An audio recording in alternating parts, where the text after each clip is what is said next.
মাওলানা শামসুল হক আফগানী রহমতুল্লাহ আলাইহির কাছে একজন কাদিয়ানি বিচারক জিজ্ঞাসা করলেন, নবুয়ত কি জিনিস?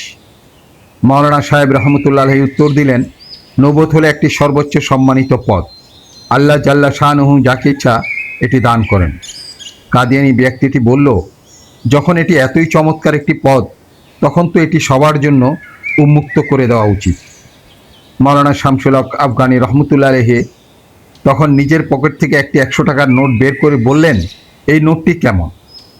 কাদিয়ানি ব্যক্তিটি বলল, এটি তো একটি চমৎকার জিনিস। মাওলানা সাহেব তখন বললেন, যেহেতু এটি এত চমৎকার জিনিস, তাহলে এটি সবার জন্য উন্মুক্ত করা উচিত। আমি নিজের পক্ষ থেকে একটি সিলমোহর তৈরি করে এই নোট বানিয়ে সবার মাঝে বিলি করতে থাকি। তখন কাদিয়ানি বিচারক বলে উঠল, আপনি যদি এই কাজ করেন, তবে আপনি শাস্তিযোগ্য অপরাধ করবেন এবং আপনার ফাঁসি হবে।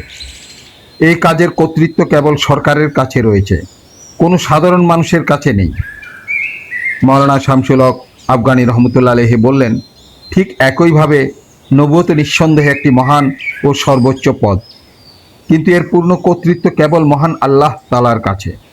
তিনি যাকে ইচ্ছেটি দান করেন, সবাইকে দেন না। এখন আপনারা যেহেতু নিজেদের একজন ভুয়া নবী বানিয়ে নিয়েছেন, তাই আপনারা আল্লাহ ও তার রসুলের কাছে অপরাধী।